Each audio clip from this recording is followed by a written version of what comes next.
and welcome again.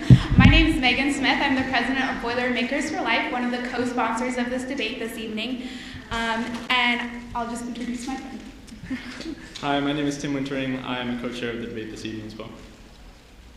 We just want to give a special thanks to our co-sponsors, the College Republicans and the New York Times, for making this event possible. And now we'll introduce the speakers.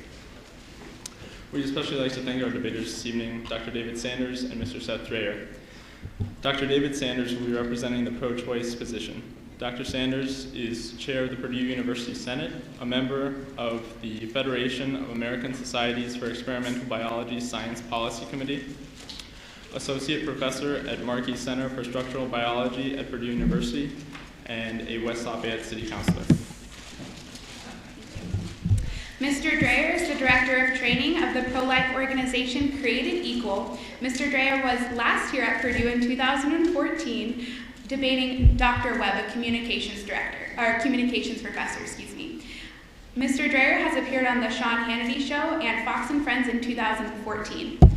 For the debate this evening, we are using the hashtags.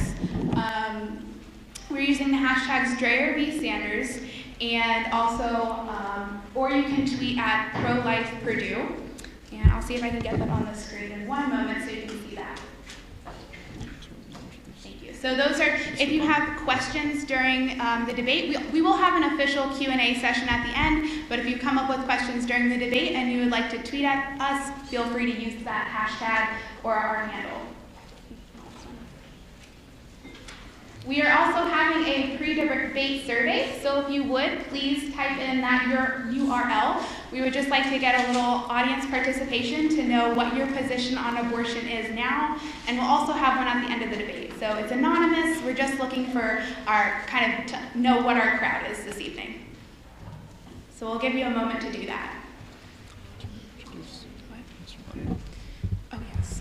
Can you also do you want to do that?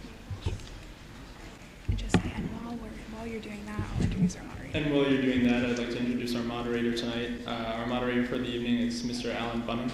Excuse me. He was our moderator for our debate in 2014. He's a continuing lecturer for the School of Computer Science here at Purdue, and he taught speech and debate for nearly 12 years at the Covadis Debate Club.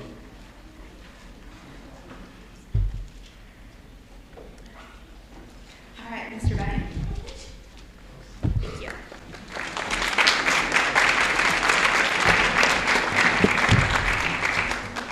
Okay, well, the format of our debate tonight will begin with opening statements from each speaker. Affirmative will go first, and that will be Mr. Drayer, who will be giving the pro-life position for 20 minutes, and then there'll be a 3-minute cross-examination following that. And then the negative position, the pro-choice position, will be given by Dr. Sanders, again 20 minutes, and followed by a 3-minute cross-examination. After that, we'll have 10-minute rebuttals by each person, with the negative going first, followed by the affirmative, and then there'll be 2 closing statements for 5 minutes each, the negative going first and the affirmative. On the cross-examinations, basically are 3 minutes, and we basically give control to the questioner to ask whatever questions he wants of the other person, and we just ask that it would be a pleasant, civil exchange, not cutting each other off or anything like that. At the end of the speeches, we will then go to an open forum where we'll allow questions from the audience, and we'll do that for about 25 minutes, and then we'll bring the whole thing to a close.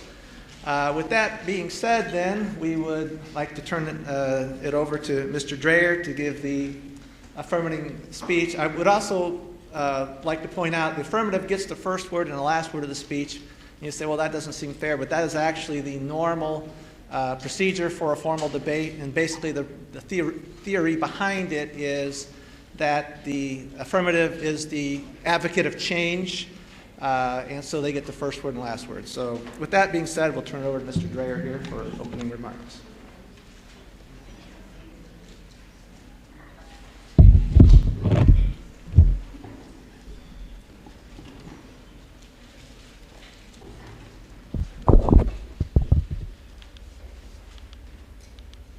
Good evening. My wife Aubrey and I are honored to be here tonight We want to thank Megan Smith and Boilermakers for Life, as well as Rachel Luthen and the College Republicans for bringing us here.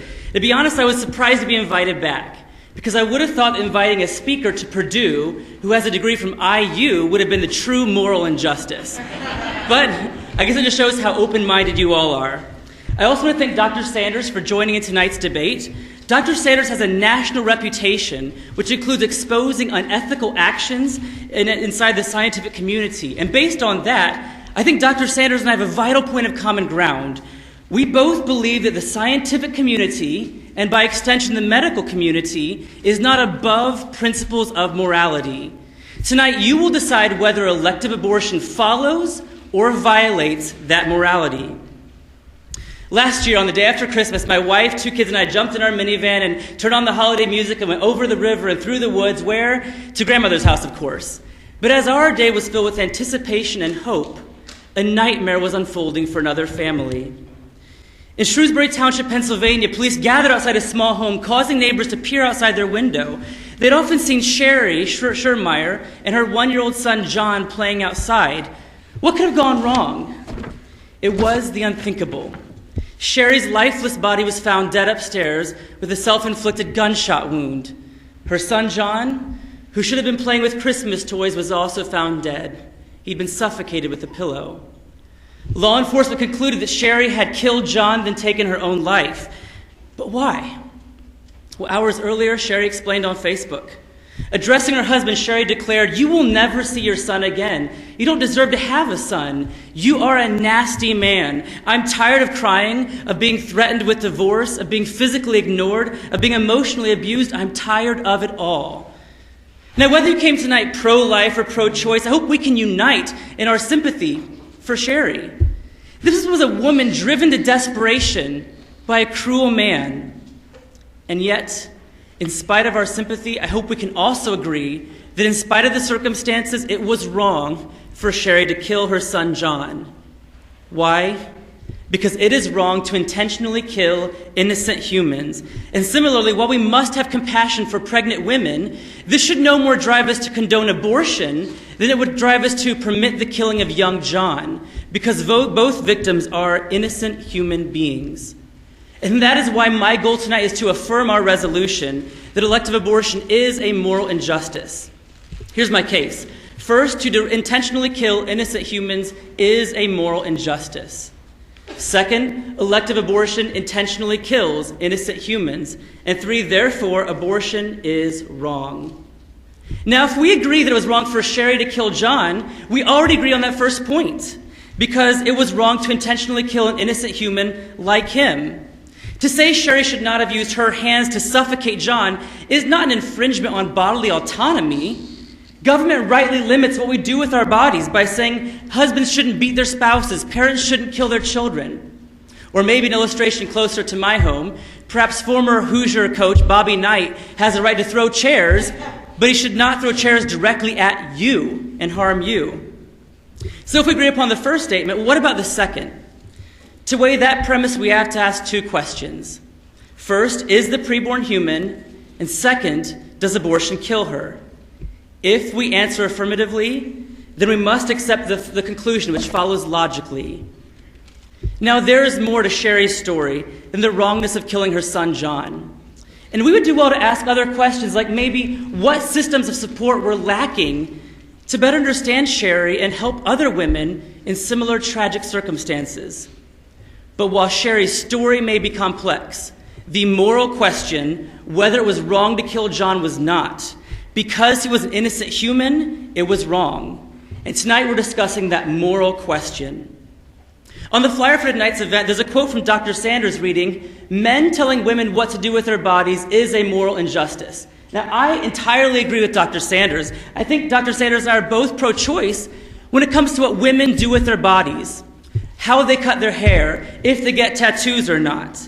And if the preborn is part of the mother's body, then abortion is innocuous, morally akin to cutting your hair. But if she's a human, then it's wrong to kill her, like it was wrong to kill John.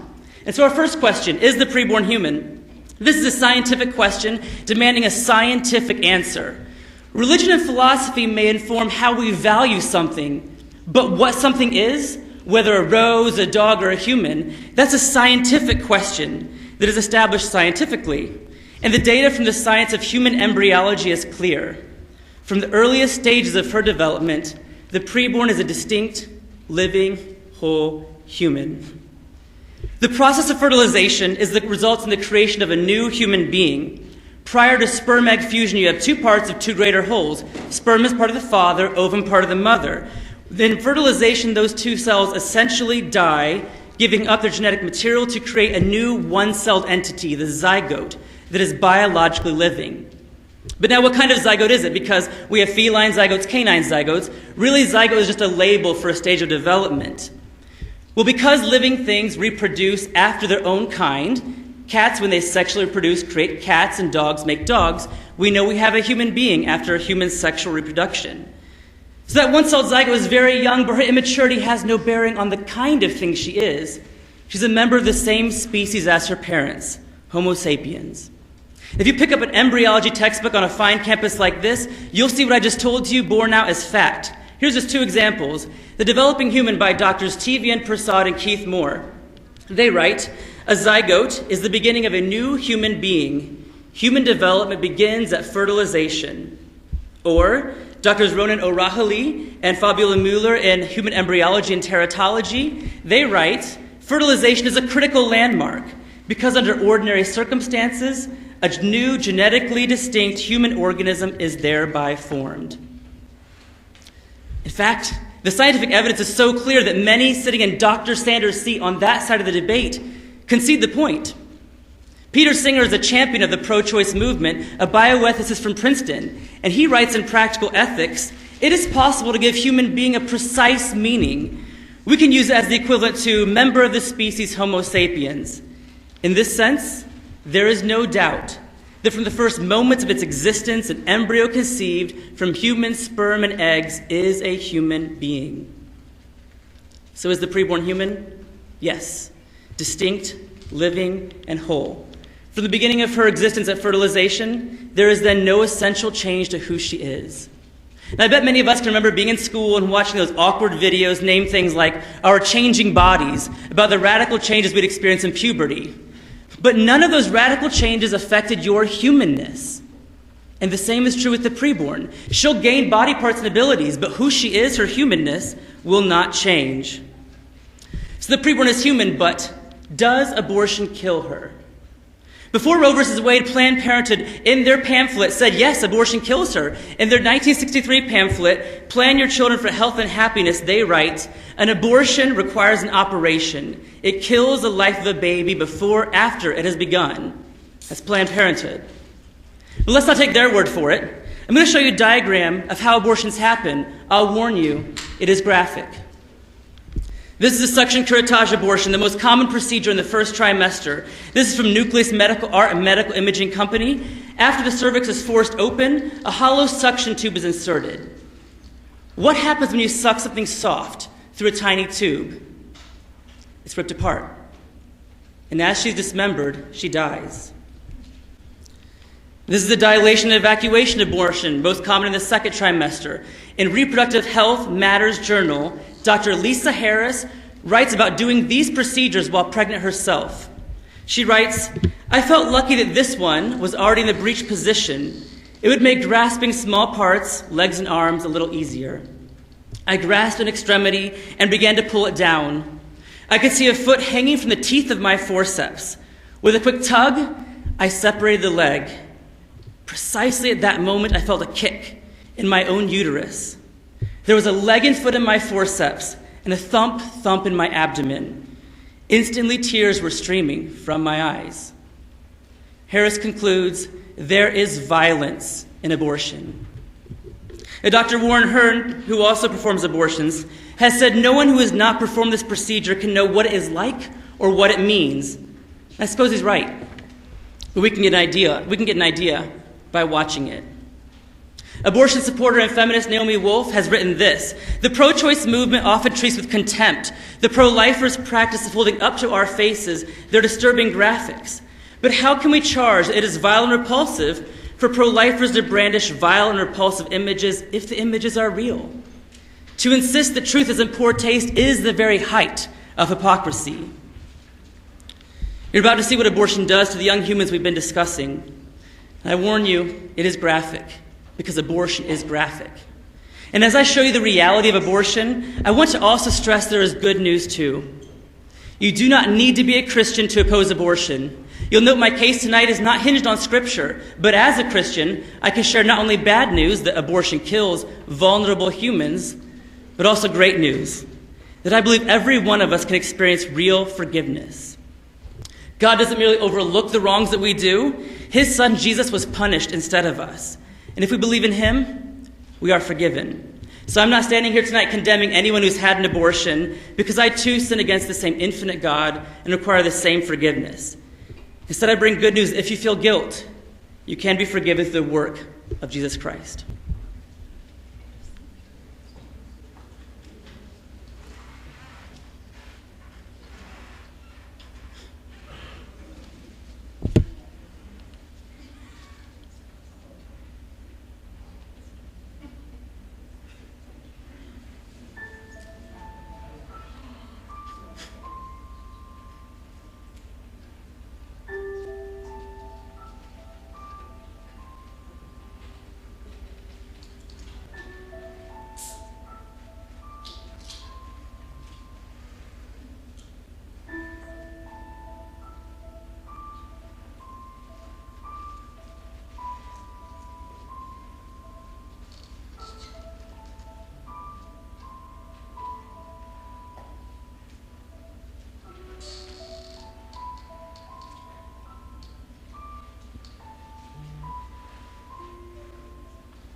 Does abortion kill? There can be no doubt. 212 humans will die just like that in the 2 hours we're sitting comfortably in this room tonight. In total, 2,500 will die today like that, according to the Guttmacher Institute. Now perhaps you're thinking, wait, how can two little cells coming together really make a human? Doesn't the preborn gradually come into existence? Well, that's a categorical mistake. A few years ago, my wife and I tore up our linoleum floor to lay down a ceramic tile flooring. And if an audience had been watching us, which would have been pretty embarrassing because I broke many tiles while my cousin was teaching me the process, but if an audience had been here watching us and we'd asked, when did the floor come into existence, we might have had differing answers. Some might have said when all the tiles were laid. Someone else might have said, no, not till the mortar has set and you can walk on it. Someone else might say, no, not until it's really grouted do you have a floor. But no one would say, when the first two tiles were laid down, was there a floor? And in the same way, we often think, when two cells come together, you can't have a human. But you did something that no tile floor ever has done. You directed your own development. Our floor needed an outside builder, my wife, my cousin, and me, building it piece by piece. You were not built piece by piece from the outside. You depended on your mother, but you directed your own development. Living things develop, they're not constructed. And that's why Dr. Maureen Kondik of the University of Utah, in her paper, When Does Human Life Begin, writes, from the moment of sperm-egg fusion, the zygote acts as a complete whole. We have a self-integrating organism, a human being. But maybe you're thinking, wait, okay, the embryo may be human, but it's still not the same as killing you or me. I mean, there are big differences between an embryo and all of us. This is a photo taken when my wife was pregnant with our son. You can see our daughter and our son. Our daughter was clearly a born child and our son was preborn. Because of this, there were differences between them. But did those differences justify stripping him of his personhood? Well, let's consider the differences. There were only 4 differences between the two children, following the acronym SLED. First, size. Our daughter was clearly larger than him. Second, level development. Anyone who knows our daughter knows that she is quite a talker. Our son in the photo was far from developing speech. Also, he had no conscious desires, whereas she is often very conscious of her desires. Third difference, environment. He was inside the womb, she was outside the womb. And lastly, dependency. Our son in the photo depended upon my wife in an intimate way, whereas she, of course, was no longer attached by umbilical cord. These were genuine differences. But do those differences matter in terms of the right to life? No. Because I was behind the camera, but imagine I'd been in the photo with them. How would I differ from my daughter? In the same 4 ways. I admit I'm pretty short at just 5'6", but I'm taller than she is, size. Also, level of development. Knocking on the door of middle age, I'm more developed than she is. And soon after the photo was taken, I went back to work, she went back home to different environments. Independency, I don't live with my parents anymore. I'm much more independent than she is. Did her lower level of development than me make her not a person? Did my larger size mean that I had more of a right to life than she did? No. These differences are irrelevant. But if they're relevant regarding born children, why do they suddenly become grounds for execution when considering preborn children? Indeed, to kill a human at 3 months gestation for a reason you would not kill a child at 3 months after birth is to discriminate based upon age, not for a privilege like driving or voting, but for the natural right to life. How can that be just? Age is something over which we have no control, and we know it's wrong to discriminate based upon color or sex for natural rights. How is age any less arbitrary? But there's even more personal terror for all of us in this room tonight, because look around the room. What do you see? Humans varying in size, varying in levels of development, physically, intellectually, coming from different environments, ranging in dependency upon parents or other people, or even perhaps medications. Does this mean that we all vary in our level of personhood too? Or is there a better way? I offer an alternative, an inclusive society in which every human being counts. Every one of us is created equal. I argue that you are valuable because of who you are, not what you can do. How you look and act, that'll change as you grow older, but your membership in the human family will not change. You've had that since you began to exist. Now let's review a bit the ground we've covered so far tonight. To defend our resolution, I argued to intentionally kill innocent human beings is a moral injustice. Sherry and John Schurmeyer's story, I think, shows that on this point, we likely agree. Second, abortion intentionally kills innocent humans. To support that premise, we ask, is the preborn human? Embryology confirms that she is. We also ask, does abortion kill her? The visual evidence confirms that it does.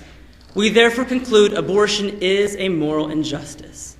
Now, Dr. Sanders tonight can easily defeat the resolution by doing one thing: defeating the case that the preborn is a human being. If the fetus is not human, abortion is morally permissible.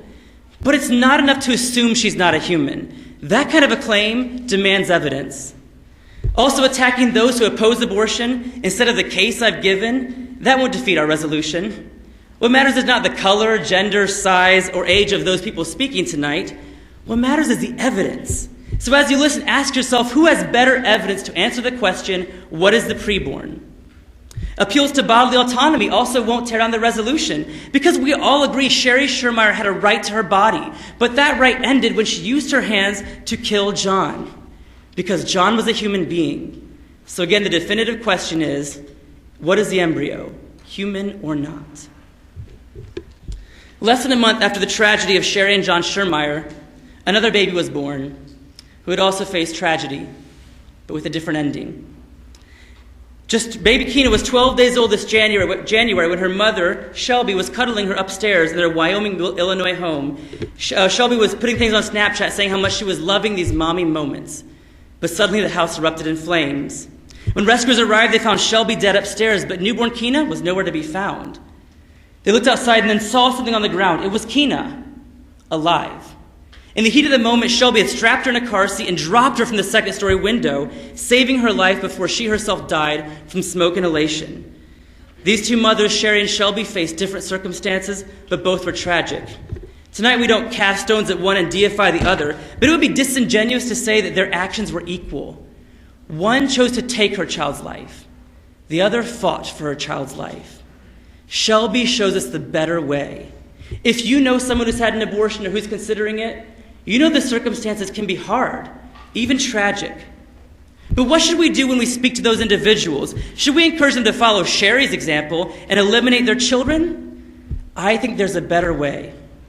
We should do the hard work of digging into their circumstances to face the real difficulties head on and find real solutions which don't involve killing the innocent child. As a civilized society, we can and must take that better way. Abortion is a moral injustice because it intentionally kills innocent humans. But this isn't just about the fetus. Elective abortion is a breach of the universal human equality essential to a just society. Mother and child both have dignity, and we must defend the natural rights of each, because both are humans, and all humans are created equal.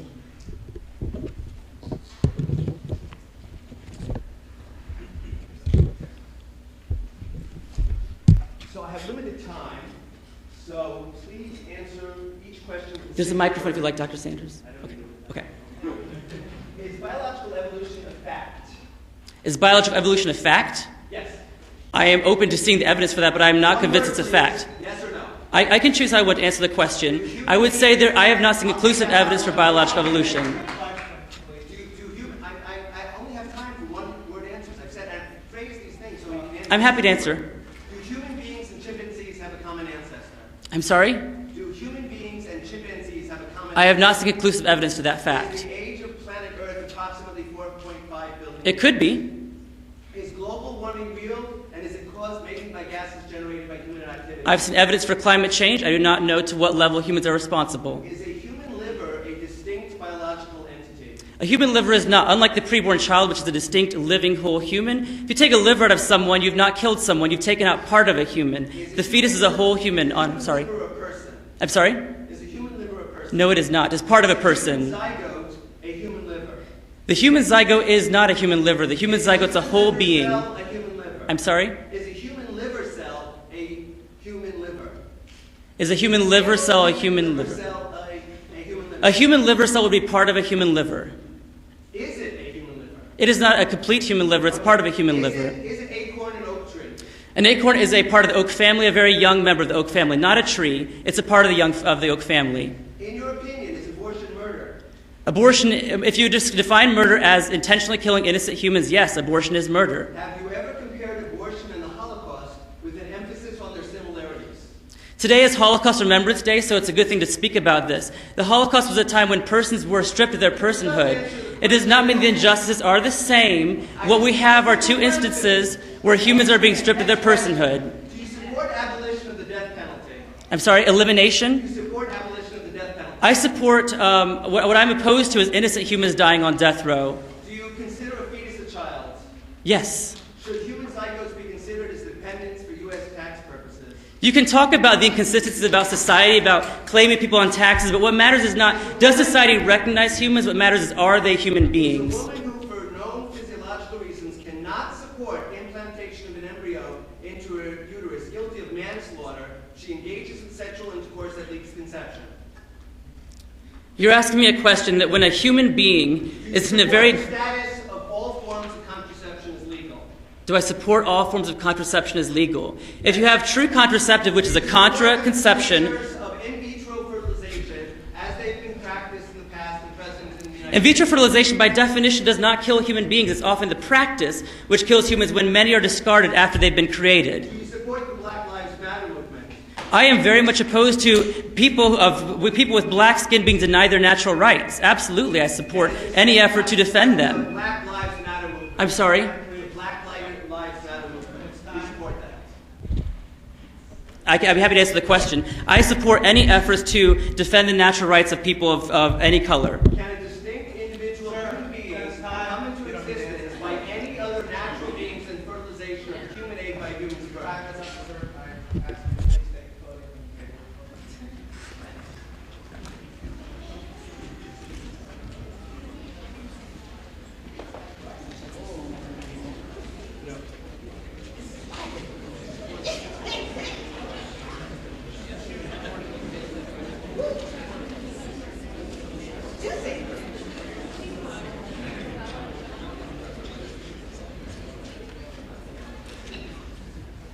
So it used to be, before there was Boilermakers for life, there was Purdue Students for life, which always entertained me because it suggested that they were never planning to graduate.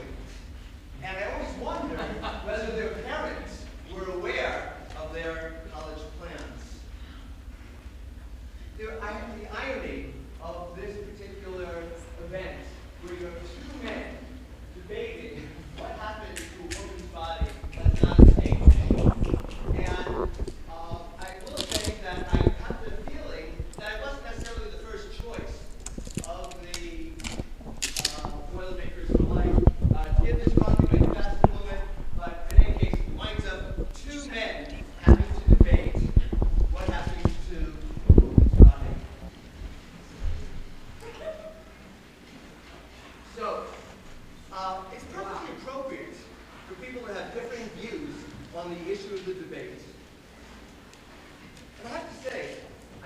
forward to the days when men stop sexually assaulting women, when men do not take advantage of impaired women, when men take responsibility for what happens to a woman and when she becomes pregnant.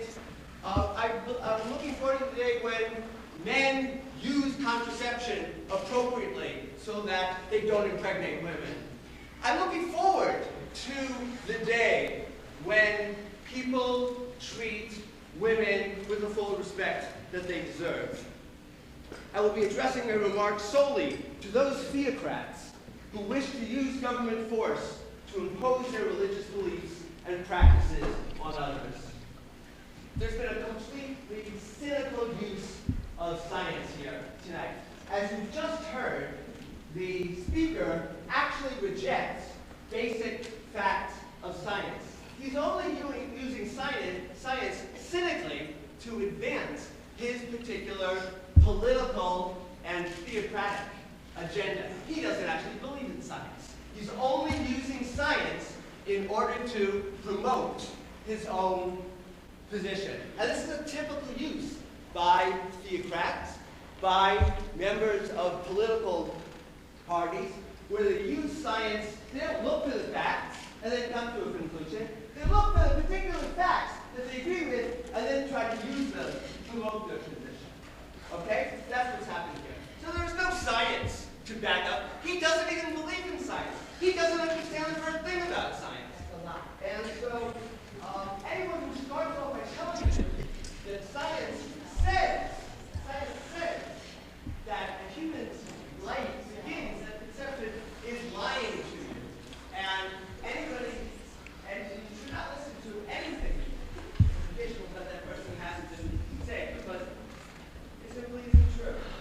He's merely using arguments for convincing others. These are not the reasons he himself says he believes these things. He's just trying to find arguments that he thinks are convincing to others, even though he doesn't actually care about them themselves. I always like to offer a bargain when I'm dealing with people who have incorrect beliefs about science. And that is, if I were to offer you that you give me the one fact that you think is true and demonstrates your position, the one fact, and if I could show that that's either untrue or irrelevant, you'll give up your belief. And, I make that bargain. I can't follow. Very few people are willing to take that bargain. But in this case, it's obvious. What his argument as both untruth and it's irrelevant, because this is not why he makes his argument. He's making this argument because he thinks he can convince people. It's not why he actually believes any of this stuff.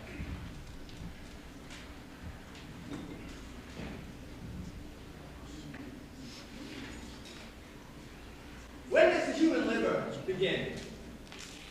Can anybody answer that question to me? When does the human liver begin? I don't think anybody can answer that question. We know when we can see a human liver.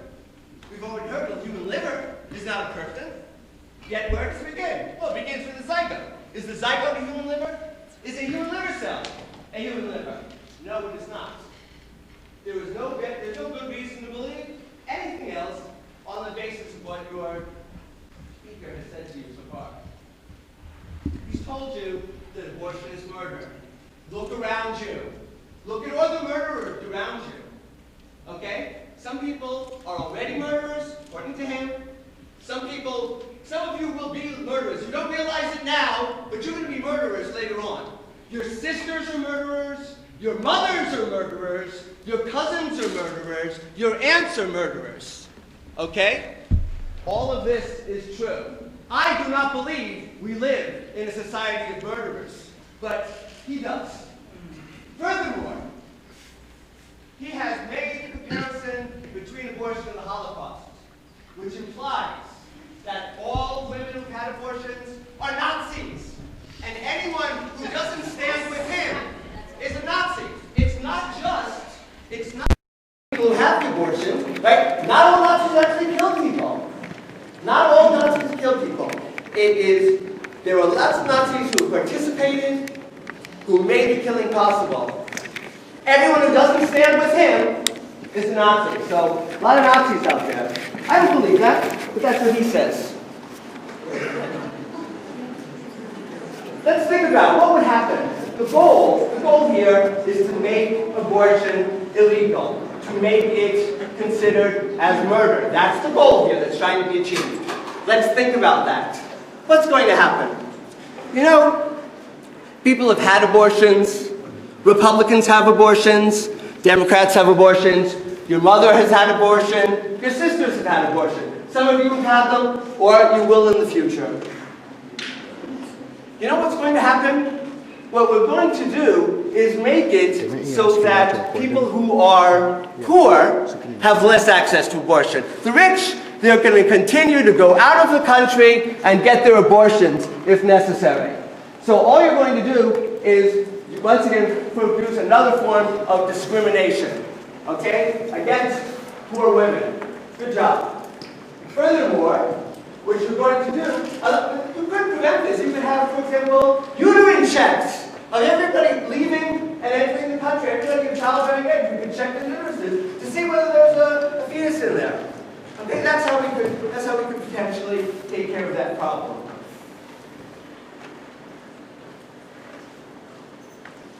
Somewhere between 1/3 and 2/5 of all conception acts do not lead to a viable fetus.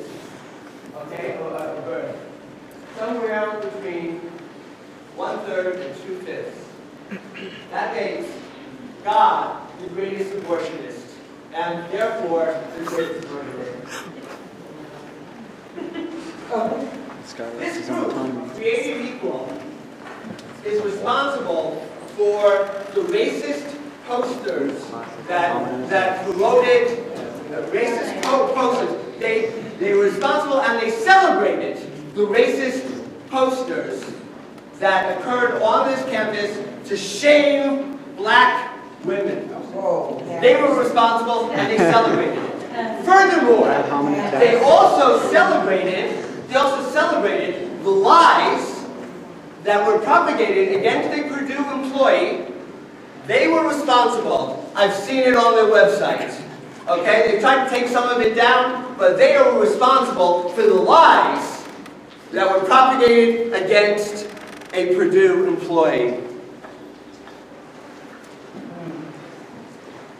He thinks fetuses are children, and he belongs to an organization that likes to show images of fetuses. Okay, that's something that's a trademark. Okay?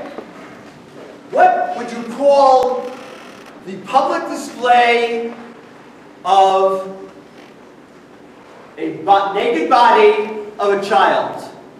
I would call that child pornography. Do they have the permission? Do they have the permission of the fetus? Obviously not. Do they have the permission of the parents to show these images of children, naked children, dead naked children? They're not only appealing to the child murder. The child pedophile, those are appealing to the necrophile. So it's a child. He admits it's a child. It's a child. I didn't admit it.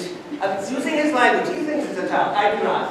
Oh. And if you want to use your if you want to enforce and protect First Amendment rights to allow you to show child pornography, have at it.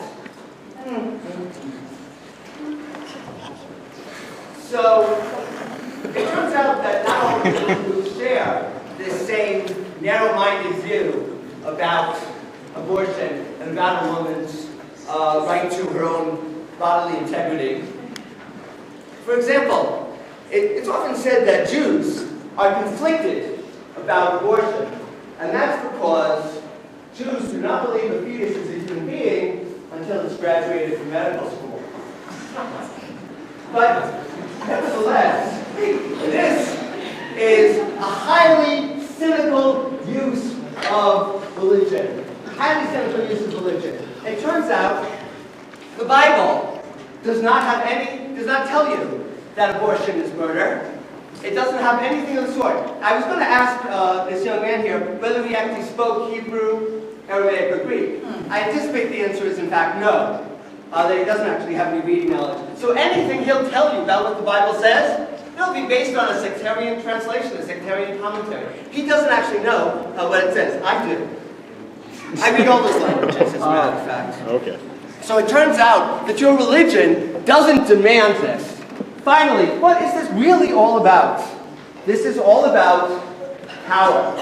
This is all about cynical use of people's religious beliefs and cynical use of science in order to achieve political power for people who, in essence, want to maintain the power for the wealthy.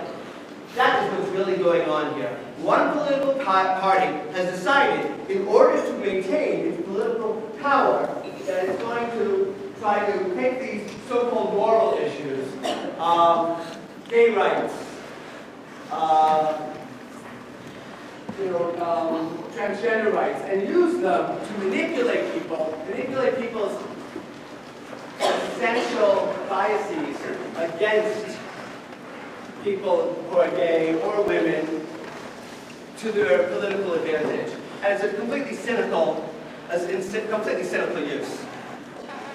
I'd like to point out that ultimately, I understand this as a scientist. It's impossible to convince people to give up their irrational beliefs. We know this, that when people are presented with evidence that contradicts their irrational beliefs, they hold on to them even more strongly. People have rational beliefs, so then you can present them with rational evidence. But when the fundamental basis of a belief is irrational, there's nothing really you can do about it. Do you understand that? And I don't know how many people here it's going to make any difference what either one of us says here tonight. But we've definitely demonstrated that there is absolutely no basis in science for anything that the other speaker has said. And so since he said that his whole case falls apart, if science doesn't support his position, his whole case falls apart. And that's all I have to say today, so thanks. Dr. Sanders, is the fetus human? Irrelevant. Dr. Sanders, is it wrong to intentionally kill innocent humans? Why do you restrict it to innocent? Dr. Sanders, is it wrong to kill someone because of their color of skin? Why did you restrict it to innocent? Dr. Sanders, would it be wrong for a mother to suffocate her 1-year-old son? What do you think? Dr. Sanders, would it be wrong for a woman to tell a man not to beat his son? What do you think? Are there universal objective rights, Dr. Sanders? What do you think? Do you have utter contempt for me or for the debate itself? Actually, the debate is made under false pretenses at several levels. I did not agree to live streaming. I did not agree to it be recording. And I will read Dr. to you. Sanders, do you believe all humans are persons? Since you've asked me the question, I will read to you the letter I received when I will read the letter that I received when I was asked to come to this debate. Dr. Sanders, do you believe all human beings are persons? Here, let's see if I can find the letter. Dr. Sanders, I'll ask again. Do you believe all human beings are persons? I'd like to read this letter. It says, "Good evening, Mr. Sanders. My name is Tim Whitman, Dr. Sanders, and do you I'm a oppose sophomore abortion at for Purdue the University. trees of the child of I the am world? working with a coalition of student organizations. Dr. Sanders, what is a fetus? On campus to organize a campus debate this spring Dr. about a Sanders, woman's legal right to Would abortion. you agree that some things are true Listen to and this some things are statement wrong here. for all people all times, like sexual With the trafficking? election Is that wrong for all of people all Donald time? Trump as president, it seems Planned Parenthood and other champions of abortion rights are in danger. Dr. It Sanders, has the never woman got been more pregnant solely with important the goal to binge drink and give well-versed birth to and the willing born to child. Would defend that be our- immoral? I guess I'll have to read this again later. Would that be unethical? I was trying to answer your question. Would it be unethical for a mother to get pregnant with the sole purpose of trying to sell her baby's body parts? Would that be unethical? You tell me. I don't need to take any positions on this. All I have to do is show. All I have to do is show that your position is So when does incorrect. life begin? When does You've human- made a when positive does statement. individual human You life just begin? told us that if there's no evidence, You cannot say... Dr. Sanders, when does the life... When does your life begin? That science says that it Yeah, begins right at next to the conception. website. You've lost the debate. What is That's what you started off fetus with. in the womb? What is That's it? what you started off with. And I've been able to show... What is a 6-month-old I've been fetus able in to the show womb? you that there is no particular reason. Science doesn't tell you Dr. Sanders, do that parents have life duties to their begins at children? conception. Do I parents don't have know why- duties to their children? I don't have to actually state any position. This is very true. This is true. I do bear the burden of proof, but as I presented scientific evidence, I'm curious You haven't if presented you any respond evidence to it, demonstrated. please. Beyond a shadow of doubt, you have no scientific evidence for your position. So what is a one-celled zygote? What is it? No, it's in the tripod. Maybe we'll hear next.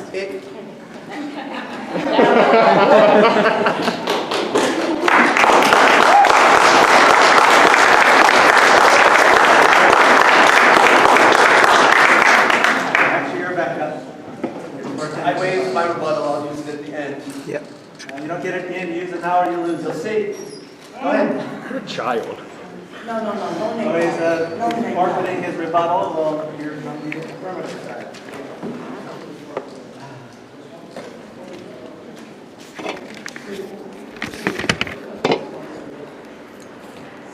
I don't know about you, but I've learned a lot about myself tonight. Apparently, I believe that poor people should be discriminated against. I am a cynic. I don't believe in science. I believe that women are Nazis. I believe that it's good to shame women. I want power, and apparently I don't speak foreign languages. I hope you've learned that about me, except for now set it aside because it's false. What I can tell you is that I think Dr. Sanders, in spite of the differences of opinion we hold in abortion, I think we still have some common ground. In his remarks, I heard him say things that I thought we could come together upon. However, they were so few, those things. What mainly I heard in this speech, as you were listening, I'm not sure what you heard a lot of red herrings tonight. A red herring is a smelly fish that used to be dragged across the trail to take bloodhounds off the hunt. Tonight we're discussing, is elective abortion a moral injustice? Dr. Sanders doesn't want to talk about that. He wants to talk about the power of the Republican Party, capital punishment, and evolution, whether or not we all have the same common ancestor. Are these relevant to the question of abortion? No. But that's not what he wants to talk about, abortion. He has his own agenda. So ask yourself, if you're listening tonight, who is following the agenda of the table today? I think the answer is clear. If you recall my opening remarks, I defended the claim that elective abortion is a moral injustice with a clear argument. Number one, it is wrong to intentionally kill innocent humans. Number two, elective abortion does intentionally kill innocent humans. 3, therefore, abortion is wrong. Now, Dr. Sanders again gave us many red herrings. He did, however, though, have other things to say in there, which were almost exclusively attacks against the person and not the evidence. He says, I'm cynic, but he says that you can never change your mind. I'm not that cynical. I do believe that if you gave me definitive evidence to show the preborn is not a human being, Create Equal will lay down all of our signs and not be on the campus tomorrow. We have no case whatsoever. And I'm willing to say that. I'm willing to say, prove to me they're not humans, we'll stop and go home. We have offered that on every campus we go to, and no one offers it to us. What they say is what Dr. Sanders said. You don't like science. You don't care for science. Well, give me some science. Let me listen. I would love to hear your case of how we know the zygote is not a human being. Dr. Maureen Condick, the University of Utah, she says the scientists generally distinguish among cell types by looking at their composition and behavior. How is a sperm cell composed? 23 chromosomes. What about an ovum? 23 chromosomes. With one-celled zygote? 46 chromosomes. Different composition than sperm and egg. Also, what's the behavior of a sperm cell? To look for an ovum to penetrate. The behavior of an oocyte is to help penetration happen. Once that has happened, the zygote locks herself off to allow no further penetration. Therefore, we have a new entity. The zygote is a new being. What is that being? Why are we so intrigued to know the evolution of our species, and we suddenly become so disinterested when it comes to the simple zygote? I want to know what it is. Well, I think we actually maybe have lost some interest because it's pretty obvious. There is no debate today. Dr. Sanders may tell you, I don't like science, I don't know science. I easily admit to you, he is a professor of biology. He is well-schooled in science beyond me. But I've taken Bio 101. I've read embryology textbooks, and I do know that the zygote exists. When a mother is pregnant, there's something inside of her. What kind of thing is that? You can't just assume it's not a human. I know I bear the burden of proof, But to simply say he doesn't love science that's a great way to attack the person without even touching the argument. That is not good enough tonight. We need to hear why my evidence is bad, not just that you don't like me. Because what you think about me is irrelevant.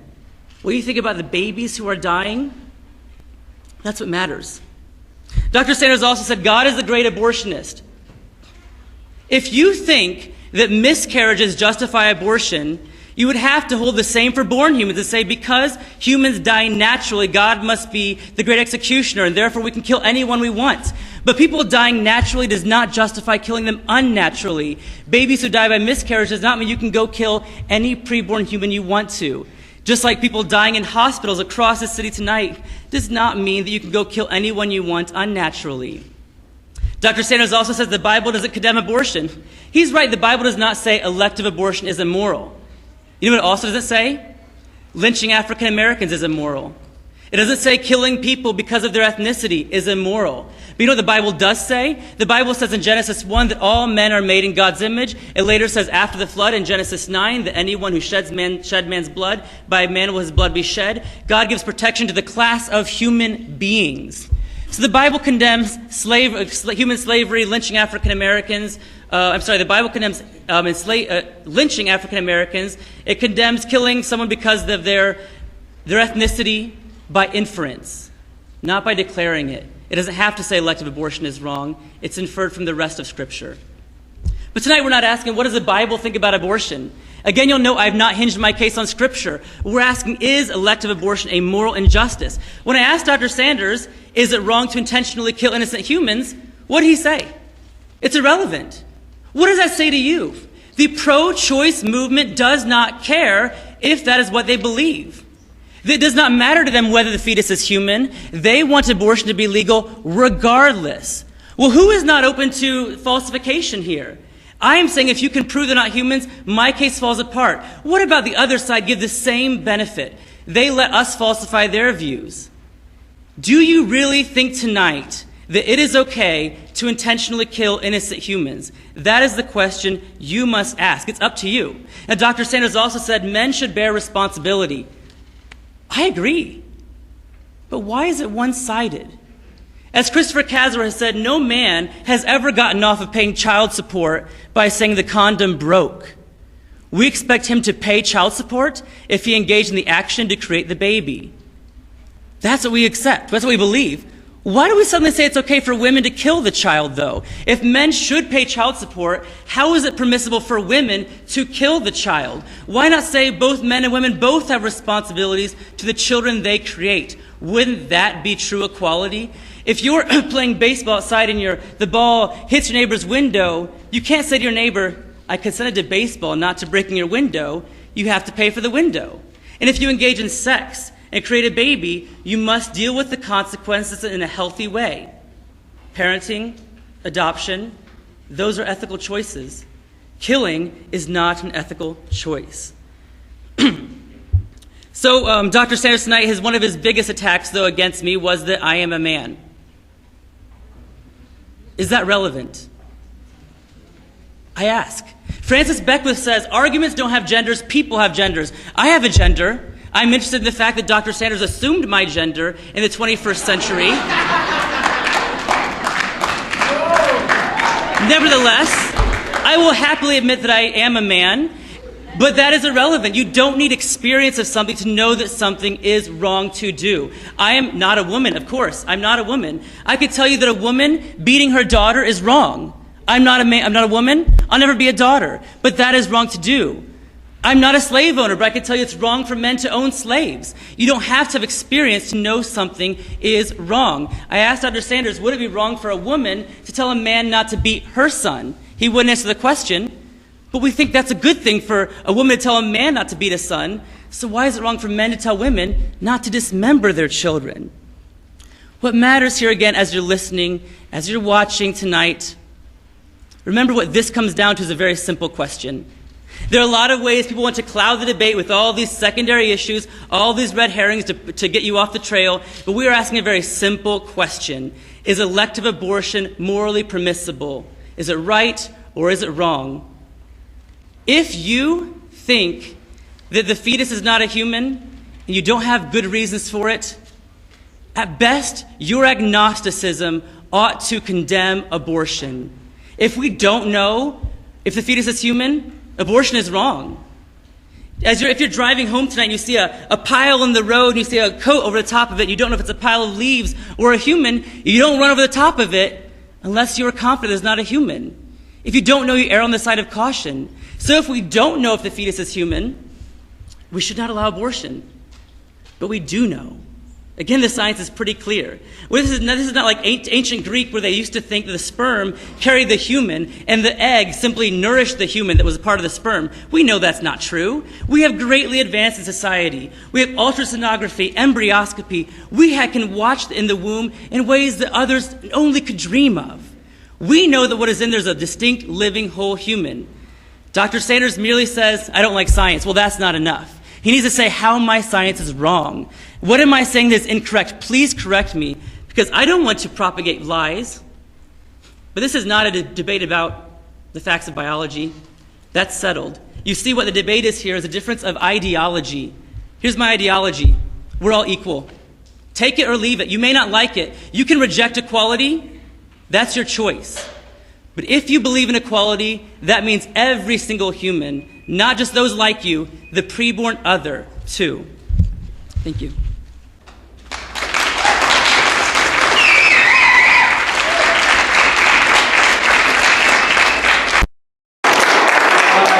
5-minute closing statements. So, I'd like to first read to you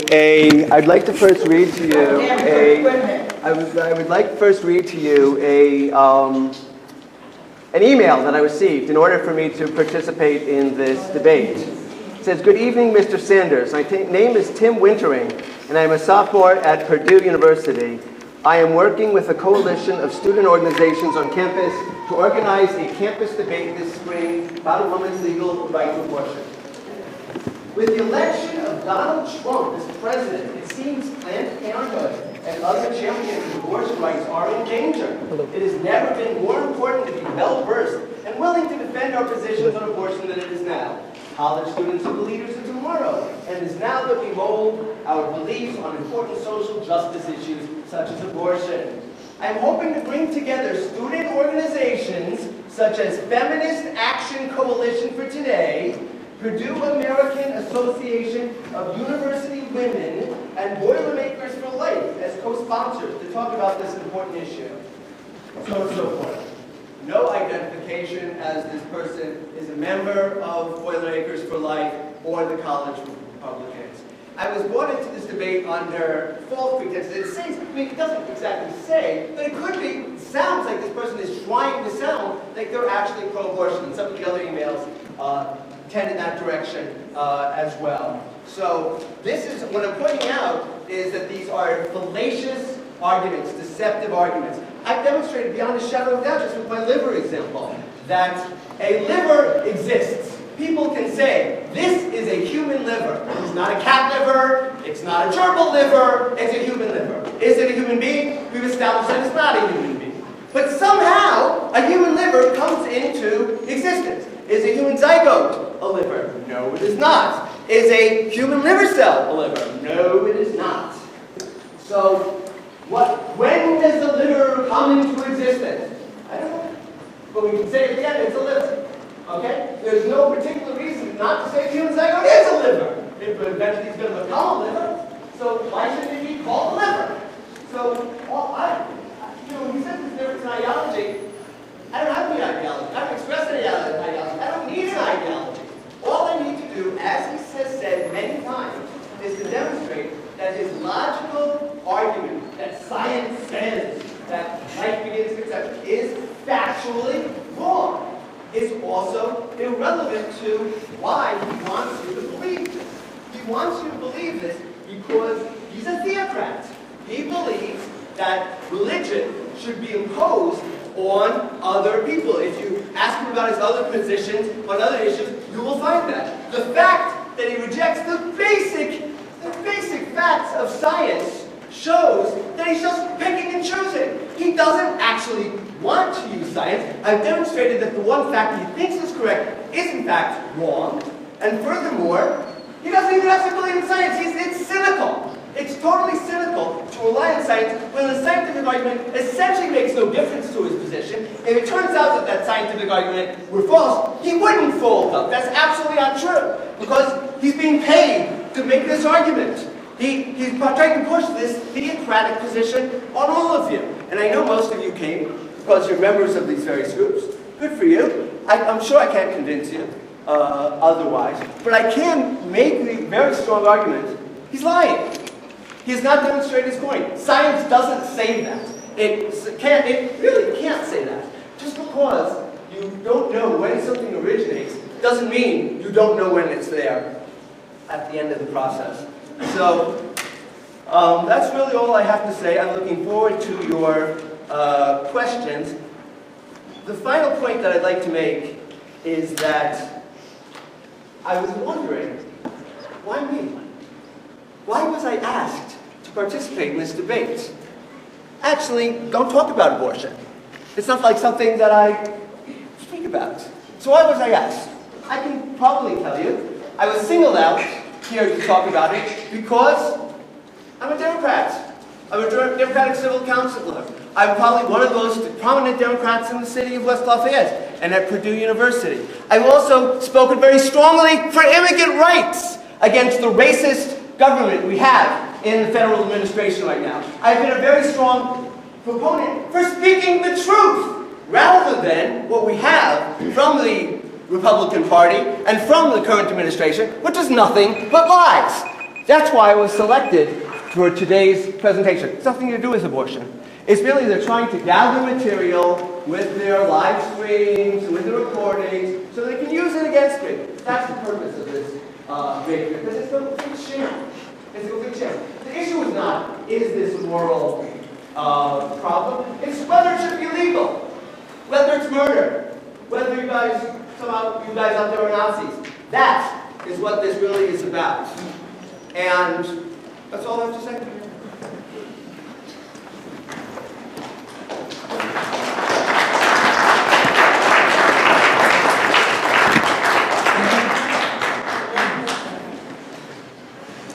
To those who are pro-choice tonight, have you ever asserted it's a woman's right and then backed off just slightly saying, but it's a tragic choice, or it shouldn't be used as birth control? Why would you back off? Throw total support behind abortion. If this helps women, if it doesn't harm another human, why would we ever qualify support by saying things like, no one wants an abortion? Could it be because in your heart, you know the truth? You know abortion dismembers humans. As we close the debate, there are lingering questions, so let's see if we can come to some conclusions. Our resolution tonight was elective abortion is a moral injustice. You'll recall my opening remarks. First, to intentionally kill innocent humans is a moral injustice. Second, elective abortion does intentionally kill innocent humans. This was supported by embryology to show from fertilization the preborn is a distinct, living, whole human. We agree there are differences between born and preborn, but those are arbitrary because in the same way there are differences among us, they have no bearing upon our value. The same is true for them.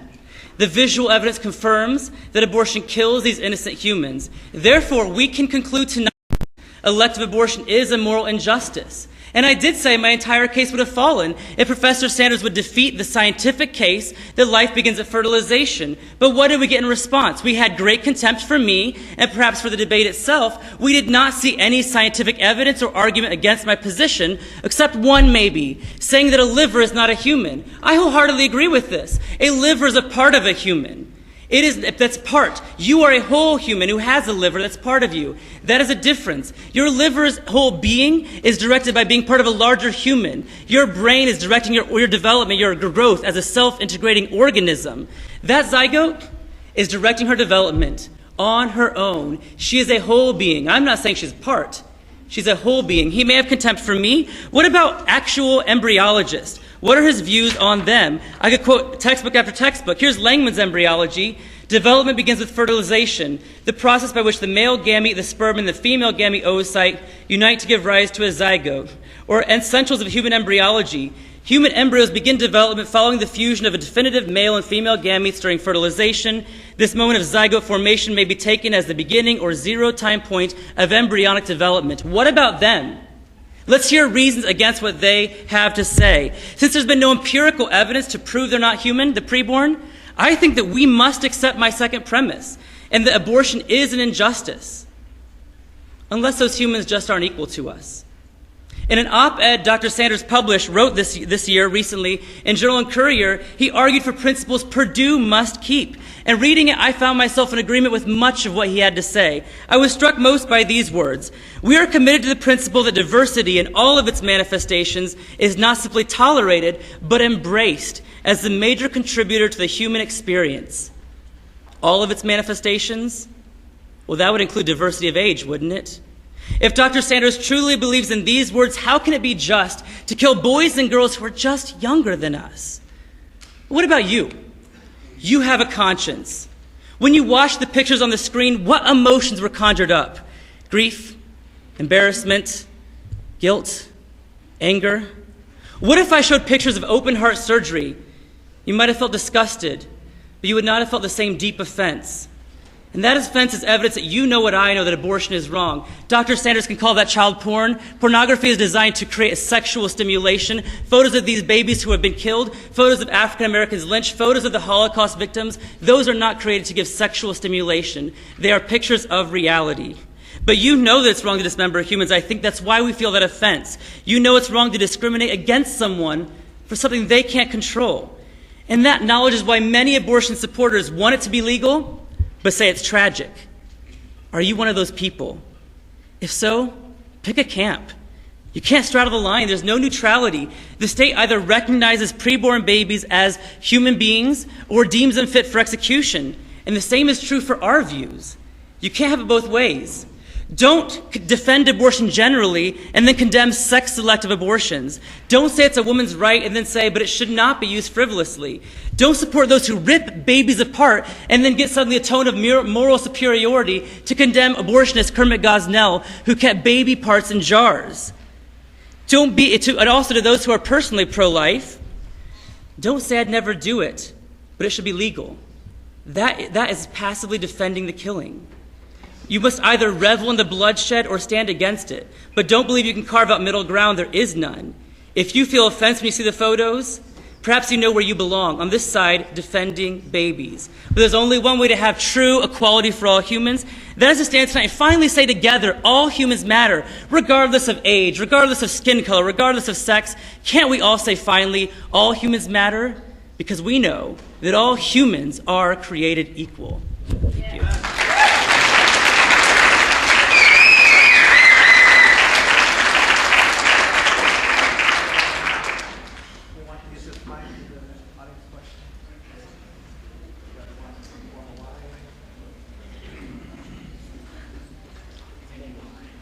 Thank you. Maybe we can have, if you have questions, should we have a form a line over here maybe? Come around here.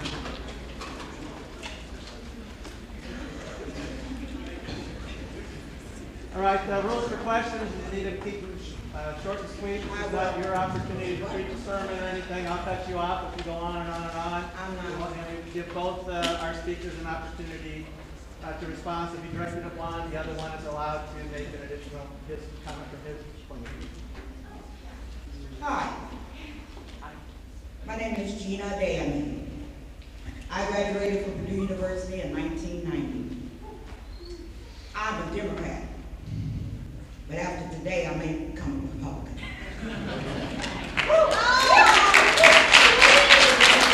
Also, since we gotta make it brief, I am a murderer. Yeah, I said I killed my baby when I was 21 years old. Guess what? I'm almost 60. Yeah, I know I'm looking. But we were told the propaganda back then that we didn't have the science to support that baby, once the sperm gets in the cell and all that other stuff, that it's a baby. So, I was a single mother. I had a man that tried to sex traffic me. He raped me. We need to get to a question. I'm going to get to a question. Quickly. Trust me. My question is the same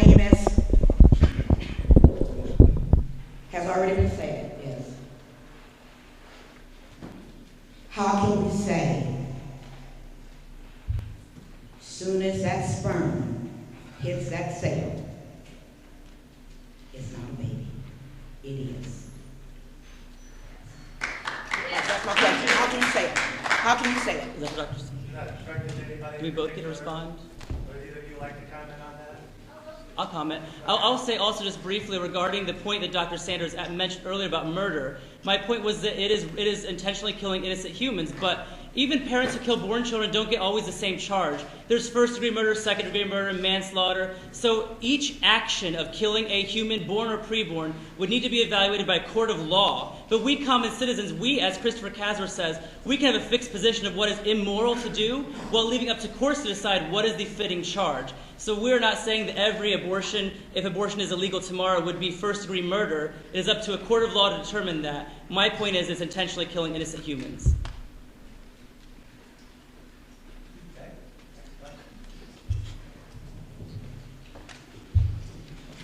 I'm not affiliated with any of the groups here tonight. I'm curious, though, why I'm sorry that if one of the candidates, or not candidates, one of the speakers feels like they were lied to and came into a situation that they didn't completely understand what they were walking into. However, what I don't understand is why it would be bad for, once you got into that situation, why it would be bad to have one group that disagreed with you to ask you to defend that position. I don't understand why that offended you so much. As someone who doesn't really, I have a lot of, I'm not going to explain why I have a lot of controversy on this topic. I kind of lean one way, but I just was not completely sure, and I was a little bit taken back, and it kind of scares me a little bit. Is that directed to any? Yeah, restricted at the doctor. I was just pointing out the deceptive techniques that are used by the theocratic forces. That was my whole point there. I don't get why you didn't take this as an opportunity to defend your beliefs instead of on it. My beliefs are irrelevant. My beliefs are irrelevant. That's not the point. Point is, he has made a statement about science saying this. Science says nothing of the sort. And I've been able to demonstrate with the example of the human liver. Just because he doesn't understand the argument doesn't mean that it's not a valid argument. The zygote is not a human liver. We established that. A human liver cell is not a human liver. We've established that. Human liver is not a person, and yet the liver comes from the zygote also. So there's no particular reason why, it's hard for me to say, when does the human liver begin? So science doesn't actually say, when does the human liver begin? Similarly, it doesn't necessarily say that human life, a person, begins at conception. That's not science's role. It's fun. I mean, he is insisting on something which is simply untrue. Those quotations that he gave, of course, it says a fertilized egg is the beginning of embryonic development. So what? What does that demonstrate? I mean, he's also he doesn't understand the fact that other religious traditions simply don't agree, and he wants to impose his religious tradition on other people's religious traditions. And that is simply not a valid approach to public policy. That's what theocracy is all about. That is why he's a theocrat, and that's why he's opposed. I oppose him as a theocrat. It's not because I have any particular position. It doesn't matter. My position is relevant. I'm not representing the pro-choice opinion, as he's trying to make me say. It's irrelevant. I'm not their representative. I was asked to come here and speak to this particular issue. I listened to what he said. He has no respect for science. He's just using science to manipulate you. So that's why I took the approach I did. Okay, and I will respond as well. I'll say there are two questions here. The scientific question, are they human? And I admit the second question, do they matter? That is a philosophical question that is informed by philosophy and religion. I'll be honest. My Christianity makes me believe in equality. You can cast stones at that, but that's what Christian values hold, that all humans are indeed equal. But that is apart from the scientific question. First, it's scientifically, are they humans? Secondly, do they matter? It may be true that other religions don't hold to equality. I'm not advancing that point. Dr. Sanders asserted that. But if that's true, that I feel that is a wrong position those religions take. because I think it's clear that the view of equality is superior. You may not like that, and you may hold a view of inequality, but that is your prerogative. I do not think that inequality should be propagated. Secondly, I'll just quote from another one. This is HarperCollins' Illustrated Medical Dictionary. Embryo, an organism in the earliest stage of development in a man from the time of conception to the end of the second month in the uterus. That is an organism, not a part of an organism, or an organ, an organism. One more. This is from the Mosby's Dictionary of Medicine. Embryo, the developing baby from the beginning of the 3rd week through the 8th week after conception. I have more. Would love to show them to you afterward.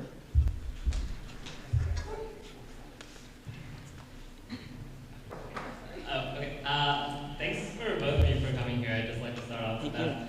This question is mostly directed at Mr. Drayer. So, most people who get abortions, they're either rape victims. That's not true. Some, well, That's not almost true. those. Okay, well, some I'm sure are. So in some cases, I'm sure. And I'm sure there are at least some cases. Some. Yes, some. I would appreciate if I got the chance to speak. Thank you. And also a lot of times, I'm sure there are people who are at economic disadvantages who feel they can't take care of a child. And so having the child brings a lot of tension to their family and their own personal life. But along with that, the child doesn't have the opportunity to have what their peers might, like financial stability, and they might suffer a lot. So how do you justify all of that suffering that goes into not having an abortion? Fantastic question. Thank you very much for that. So I'll begin with economic situation. I think what we should ask is, or be honest, that women who are pregnant are not the only ones facing economic difficulties. Parents with born children face the same, right? So we should ask ourselves, what if a family is struggling to feed their children? Would it be permissible to kill their 3-year-old because of their economic instability? I think you and I probably agree, no, that would not be permissible. What is the difference between that toddler and the preborn child? It's just age. No, If it's wrong to actually kill- in a woman's body. There's Okay, a big environment difference. is- It's actually Dr. it is Sanders. actually in a woman's body. That's not the only difference. It's There not are, age. there are 4 differences, right? Size, level, development, environment is one as well, and dependency. Yes, that's true. But these differences are relevant in the same way that you and I may differ in size, level, development. But my point is that if it's wrong to kill an older child because of poverty, it should be wrong to kill the younger one as well. But I want to address the rape moment for a moment as well. Yes, it is less than 1% of all abortions. The Guttmacher Institute has that statistic. But still, it does happen, right? But here's what you're asking me. When born humans are in unimaginably difficult circumstances, is it justifiable for them to kill another human because of their circumstances? And I don't think it is. Because again, if a mother is a victim of rape and gives birth to the child and looks at his face and says, "That's too painful, I can't deal with it," would you say it's permissible for her to kill that born baby because of the trauma? Again, the answer is no. We know it's wrong to kill a born child made in rape. It's also then wrong to kill the preborn one who's just younger. Because we all know that you matter, you have value, whether you're made in violence or love. The violence of rape does not justify the violence of abortion. Furthermore, it's odd that we would give the father a few years in jail and the baby capital punishment. That's just not fair. It's not the baby's fault. You matter, and we have to ask as a society, what do we do with humans who remind us of traumatic events, like rape? We shouldn't kill them. We should find real solutions. And that woman has been violated. We should never undercut that. But the baby should not be a victim as well. Okay, I have the opportunity to redirect your light. Please forgive me. Sorry about that. Please forgive me. I'm so sorry. Please forgive me.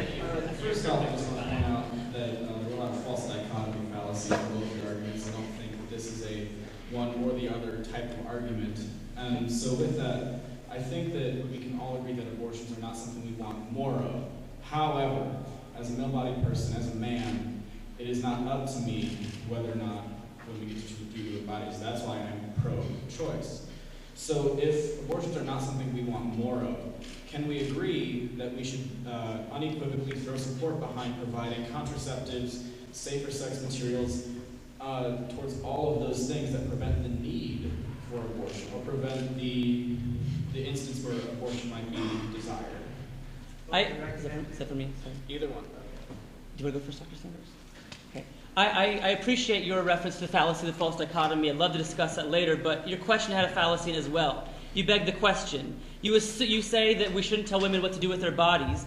You're assuming the fetus is part of her body. But that wasn't proven with anything you said. I know this was just a question. You couldn't really give your evidence. But that kind of assertion requires evidence. We can't just assume they're not humans. So the important part of the question is throwing support. Yeah, okay, behind. yeah, happy to address That's that. the operative part of the question. Sure, I just want to point out here that there's a lot of assumptions happening that aren't fair. We should look at the evidence. But yeah, on the note of contraceptives, the Guttmacher Institute has many reports on why people have abortions. And they say less than 10% of women said it was because of lack of access to contraception. Many of the women who did have abortions, even though they used contraceptions, was because, one, they didn't want to use it. They had access, didn't want it. Secondly, in the heat of the moment, they forgot about it. Or thirdly, they used it incorrectly. It's not a lack of access. It's a lack of use of the contraceptives. I will answer your question. But so the point is that just more pills, more condoms are not going to stop this issue. So perhaps teaching people how to better use condoms. When it comes to the issue of comprehensive sex education, I find it very interesting that this is defined as condoms, pills. We don't talk about what happens after you have sex. If we in our schools want really comprehensive sex education, we should show the video of the abortion. This is what happens if you have an abortion. We should show all of the photos of prenatal development. That would truly be comprehensive. So I have some concerns with what I see to be, as I think, an ideology being propagated that is made, and even so, even if it would help, think about what you're asking. We have an injustice. You're saying let's treat the root causes, lack of access to birth control. We don't treat any other injustice that way. When it comes to spousal abuse, we don't just help men get educated so they're not misogynistic. We criminalize spousal abuse and also educate men and try to help the problem. The same should happen with abortion. Criminalize it and then also treat the root causes like maybe lack of access. Do you have a follow-up? No.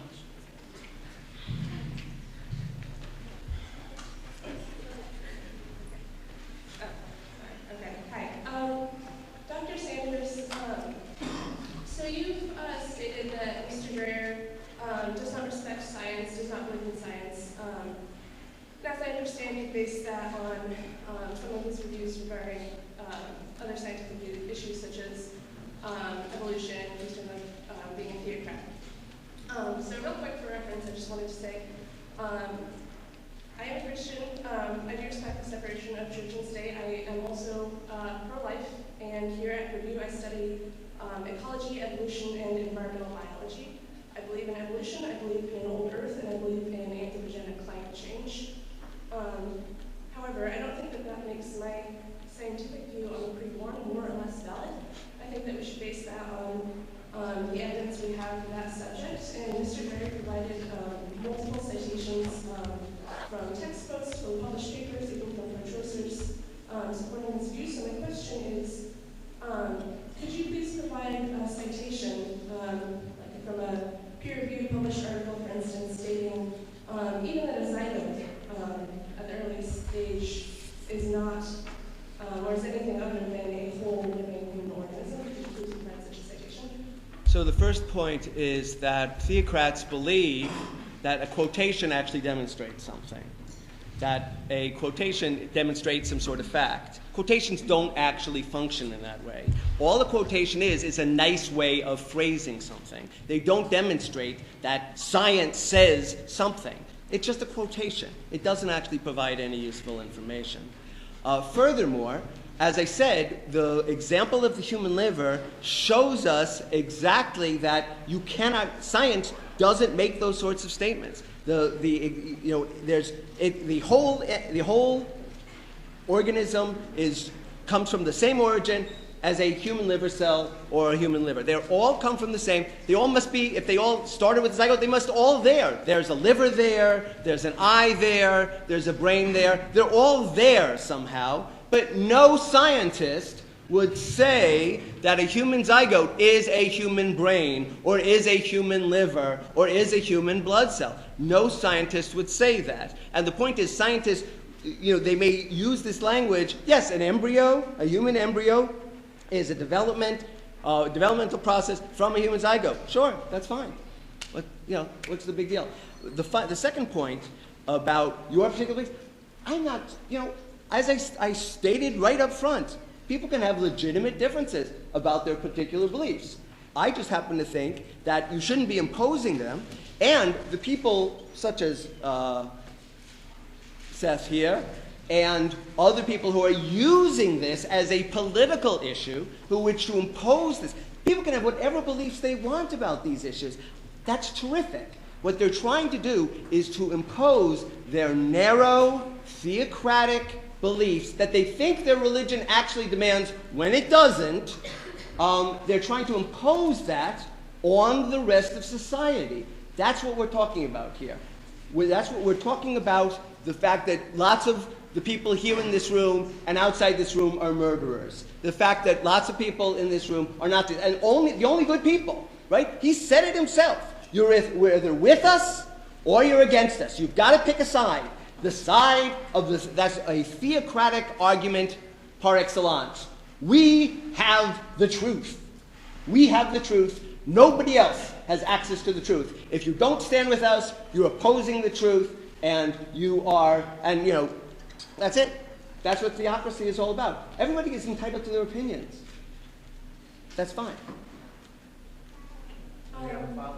Yeah, I'm going to explain the dichotomy. My point is that there is no neutral position on abortion. The state either recognizes fetuses and embryos as human beings with the same protection that you have, or it says they can be killed. There is no middle ground here. Now, you maybe don't have a fully formed position. I understand what Dr. Sanders is saying there. My point, though, is that to be in the middle and to be pro-choice is to support killing them because it is legal. That is not a middle ground position. And if Dr. Sanders is also correct that just quotes don't prove things, that's why I initially gave the evidence of how the zygote is formed before I gave the citations. I don't want to argue from authority. I want to give their citations to back up the evidence I gave. Here's another one. The American Academy of Pediatrics, writing on human embryos. They say human embryos are defined as human organisms derived by fertilization from one or more gametes or diploid cells. The reason that is important is it's not enough to say embryos like Dr. Sanders just said. There are canine embryos, feline embryos. We're asking what kind of embryo. Let's be curious a little bit. What kind of embryo is it? It is a human embryo, a very young human being. What kind of liver is it? A liver is part of a human. It's a human liver. That Yeah, doesn't certainly. demonstrate that human liver is a zygote. That doesn't follow. That's the problem. You don't seem to understand the logic here. It doesn't demonstrate. The fact that something is called human doesn't prove that it is a human, i.e. a person. That doesn't demonstrate that. Yeah, that's a good point. But you keep on making that equivalence, which is a false equivalence. That simply is not true. And so you can make this argument, but I've been able to demonstrate to anyone who actually is familiar with science, with logic, that your argument has fallen apart. But you keep on making it. You keep on assuming it's true, and you keep on, without any evidence. No, that's a very good point. To merely say human fetus does not, I don't want to equivocate on the word human here. We want to be clear on what is being said. We are saying there's an organism that is a member of the human family. You are all organisms. Maybe you don't know, but you are an organism. You belong to a species, a category, Homo sapiens. My point, the point I'm making is an embryo is not part of a human, is a whole living human that belongs to the human family. I'm not saying a human liver is part of a human. A zygote is not part of anything. She's a whole being on her own. Are you part of your mother? No, of course not. You're distinct from your mother. In the same way a fetus is distinct from her mother, though she depends more upon her mother. Just a quick follow-up. Dr. Sanders, so you're a biology professor here, and I do understand you put forth an argument regarding liver cells and so forth. But my question is, when your students write papers for you, if they make an argument, do you allow them to turn in the paper simply with an argument and give them a good grade, or do you also require them to provide citations and quotations from authoritative scientific sources? It depends upon the paper.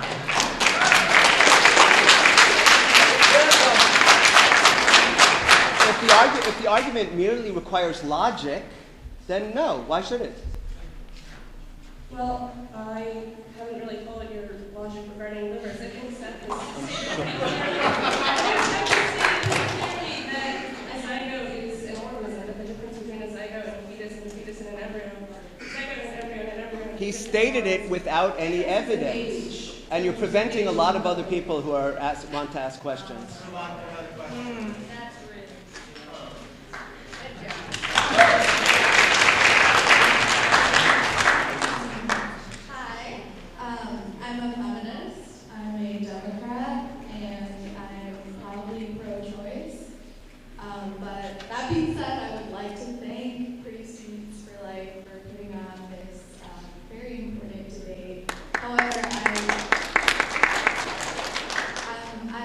would like to say that I came here for two reasons. The first is because I was intrigued that two men were selected to debate a women's issue. And second, that the question at hand here seems to be inherently biased. Abortion is not a moral injustice because it is not a moral issue for everybody. It is political, it is economic, it is social, it is cultural. It is not a manifestation of people's moral beliefs, and it cannot apply to everybody. That being said, my question is for Mr. Drayer, when is your birthday? December 17th. Do you celebrate your birthday 9 months before it happened? No, I don't. I have friends who do celebrate conception days, but I don't. Okay. But why am I asking? You know I know. Yeah. It's fair. It's a very fair question. Yeah. So what you're commenting on is a issue of society, societal consideration, which is not necessarily a reflection of fact. In America and the West, we generally celebrate birthdays. We say you're 0 when you're born, and we count from there. In certain Asian cultures, they say when you give birth, you're 1 year old. That also doesn't reflect fact. Asian women don't gestate for 12 months. When they give birth, they've been gestating 9 months, just like women here. But they have a different way of marking time based upon their society. That does not reflect fact, though. The fact, though, is when does the human being come into existence? We have many reasons here for choosing birthdays instead of conception days. For one, we know when it happens. I don't want to know when my conception day was, to be quite honest. I really am not interested in that. As researcher Harvey Florman has said, fertilization doesn't happen in the heat of the moment. It happens the day later in the laundromat of the library. It can take 24 hours for fertilization to finally happen. We don't know when it happens, and it's awkward to talk about it. So we have reasons for picking birthdays, but that does not reflect fact. It's an issue of society. And maybe we have inconsistencies, but I'm asking, what is a scientific fact? Not what do we do as a society? Thank you for that. Just to follow up from that, you are a big professor of fact and science, but what do you have to say about the pro-life's constant fight to proliferate untrue facts about abortion and maybe how unsafe or safe it is, especially when going into clinics that are already extremely difficult for women to get access to? What do you have to say about the pro-life's main initiative to make abortion as hard as possible for women without regard to any science? Because that seems to contradict your supposed regard and true belief in science and facts. I don't know those people. The ones you're talking about, I don't know who they are. I would ask for the kind of charge that pro-lifers are propagating false science is a pretty big charge that requires some evidence, so I'd be happy to talk with you later. Maybe you can show me who they are. I certainly think both sides should be fair and honest about the facts of embryology. I'll be honest about what science says, and I hope that someone who has facts will come show me other facts. I want to be clear on this. And I do think we've seen, I don't know what you're referring to, what I have seen are undercover videos showing Planned Parenthood covering up sex trafficking. Planned Parenthood, they don't do anymore, but they used to sell body parts, now they just harvest them. There are things I've seen. What have you seen? Let's talk. I'd love to see. But I believe that both sides should be fair and honest. They have a difficult future. Most of the time that happens. And children who do undergo poverty as children, they grow up to be more aggressive and more violent. Well, we can look at those children today being adopted into their families and who are adopted and having difficult lives and say, there's a solution. Shooting those children. But we would rightfully oppose such a solution because we know that you shouldn't kill someone to prevent a future of pain. So maybe adoption is not perfect. My wife and I are licensed foster parents. We know foster care is not perfect. But what you should not do is kill the people who are in the tragic environment. We need to, as a society, find better answers. Maybe we need reform for these systems. But the fact that some who have adoptions have difficult experiences does not mean adoption is somehow a bad choice. For a mother to say that I can't raise this baby, but I'm not going to kill her, I'll let someone else raise her, that's heroic. That's being a real hero, doing the right thing even when it's very, very hard. So I think that what you're referring to may show us that we have some real difficulties ahead of us. But if we would oppose killing a 5-year-old because she'll face a difficult future in her adopted home family, if we were to oppose that, why would we support killing the preborn child because of a future difficulty? All I'm asking for is equality. Treat born like preborn. Okay, next. One question per person. Got the floor here. Hi, my name is Shu, so I just have a quick one. So we all know that 18 is the legal age for any child to be in a maiden position. Zygo is definitely way less than that. Why are you robbing away? If you're making adoption illegal, aren't you robbing away the choice of a mother to an abortion? And she won't even have a choice, isn't it? And if she knows that she's given birth to a defective child, and if that child is going to go through a hard time, isn't it just fair that the mother knows when to make a decision to give up rather than pursuing? It is entirely fair if the preborn are not human beings. If they're not human, everything you just said is entirely true and fair. The mother should decide. It's her body. She should do what she wants to do. But again, what we've seen here is maybe we don't like the presentation. I don't know if I presented this incorrectly, but the scientific evidence is clear when human life begins, and that's why we oppose abortion. If you have evidence where Dr. Sanders can give us evidence later to show us the fetus is part of the mother or something else or somehow some subhuman species, then we should pursue that.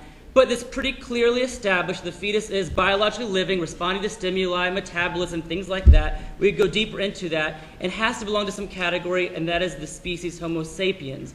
And so if that weren't true, yes, she should do whatever she wants to do.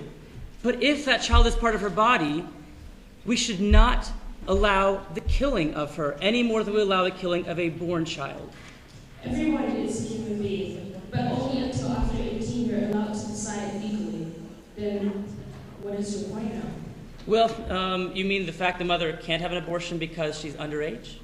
The fact that the zygote can't tell you if he wants to leave or he doesn't want to. Oh, okay. Well, so that's very true. I mean, but newborn babies can't either. You ask a one-day-old baby, "Do you want to live?" It'll just look at you, confused, nothing, without any answer. They can't respond. We need to let them respond and get on to the next question. So the point is that. So then the parents. He's answered it, I think. Let's let the redirect here. So you have anything you would like to know. Is the placentum a human being? The placenta is part of the human child.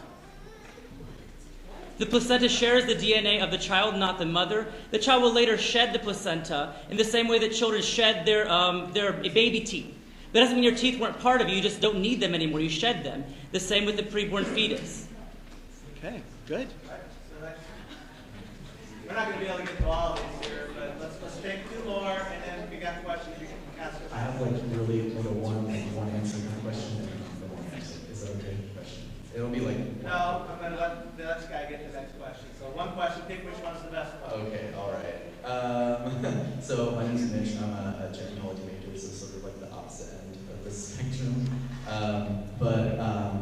I guess sort of just put the first question into the second question. I would just assume that you believe that if the child would harm the mother, that it's permissible to abort that child. Is that sort of? I would clarify that, but we should save the mother's life. But I would clarify it. Okay, great. So how would you personally make abortion available for those cases if abortions were illegal? Will doctors be trained on how to abort a child for that sort of reason?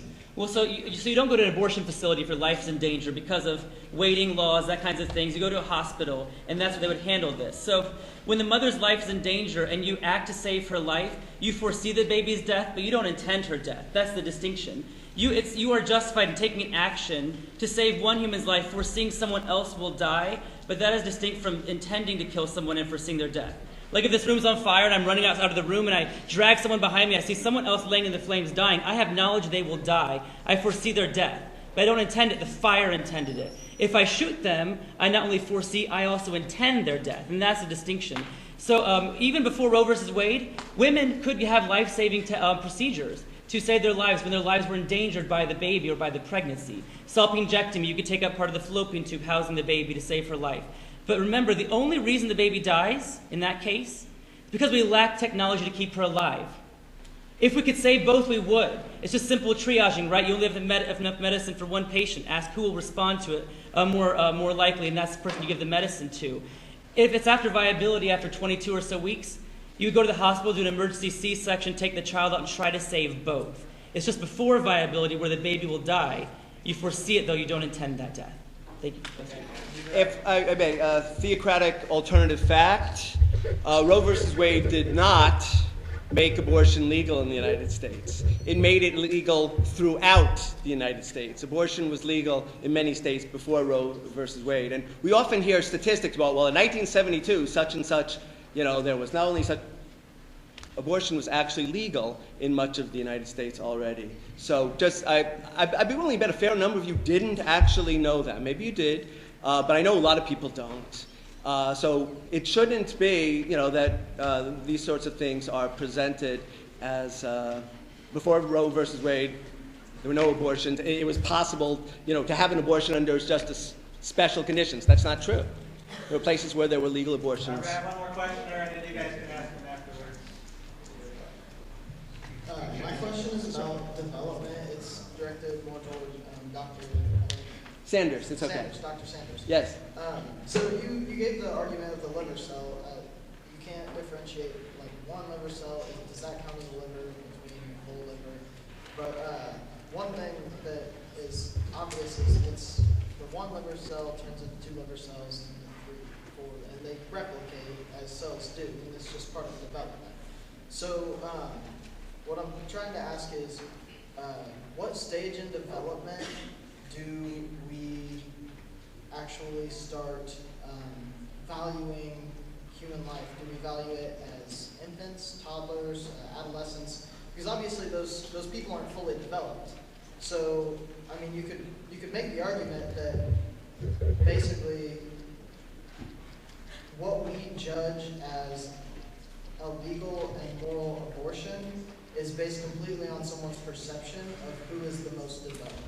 So what part of development would you say that makes someone worth life? I wasn't making an moral argument. I was just contradicting the idea that there was a scientific argument on this particular issue, and to show that the same arguments that are being made here would apply to the human liver. That's the only thing. I'm not making any moral distinctions. That's not my point here. I can believe that, as I said, people can have one opinion on this, people can have another. I'm fine with all those opinions. The point is that science doesn't tell you you must have one opinion, which is what the argument that's being made over here. Science simply doesn't say that. I'd like to have, there's one other thing that I'd like to point out, which is that, in essence, the question comes down to what's the purpose of these arguments? Why are they making these arguments? Why is there such a focus on this particular issue? The idea of equality, it's once again a very cynical use of the word equality. The people propagating this simply don't actually believe in women's equality. I would ask, if you really believe in equality, do you support gay marriage? And the answer is no. I happen to know he also doesn't support transgender rights. He doesn't actually. Do you believe that we should have restrictions on people coming in from Syria and other Islamic countries? Should we have restrictions? Should we be deporting people from the United States because they happen to come here because they were poor and in search for a job? I don't know what your opinion. Maybe you're good on this one. I don't know. But I would tell you that most of the political leadership of the political party that is abusing the theocrats, abusing them, using them in order to advance their own political agenda, and they claim, Republicans have abortions at the same level as Democrats. Your Republican representatives, their wives have had abortions, their daughters have had abortions. You're Republican. I could show you Republican officials who have made their wife have an abortion and then turn around and become the most, they are pro-family, opposed to abortion, so on and so forth. It's hypocrisy. It's hypocrisy. And so that's what I'm here to expose today, is the lies, the hypocrisy, the lack of a real argument. You can repeat your argument over and over again that science says, but it doesn't say that. And any person listening to the logic of the argument would realize that. So I would say in follow-up, Dr. Sanders is right. Science does not say that all humans are equal. What science informs us is what kind of a thing do we have, a human or not. The second part is totally opinion, equal or not. I'm not saying science says you should oppose abortion. All science can tell us is that preborn is a distinct, living, whole human. It's up to you whether or not you value that human. That is entirely your choice. I can't make you value them. I can't make you care about anyone. I can show you the kid being beaten across the street. It's up to you whether you want to cross the street and actually help that child. Now, Dr. Sanders again tries to cloud this with all these red herrings. I can tell you we may agree on same-sex marriage. We may disagree on same-sex marriage. We may agree on refugees. We may disagree on refugees. But I can tell you what we all agree on. You shouldn't kill people who are homosexuals. You shouldn't kill the refugees, because we all agree you should not intentionally kill innocent human beings. If we're consistent then, don't kill the refugee, don't kill the person who's homosexual, don't kill the person who's white, black, rich, poor, don't kill the preborn child. Equality, that is our goal.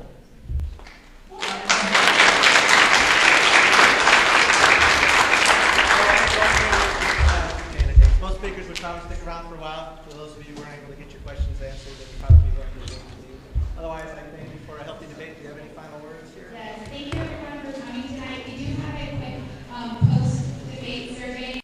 A pre-debate survey, now you have a post-debate survey. If you don't want to type the whole link in, Ian, can you pull up the original link?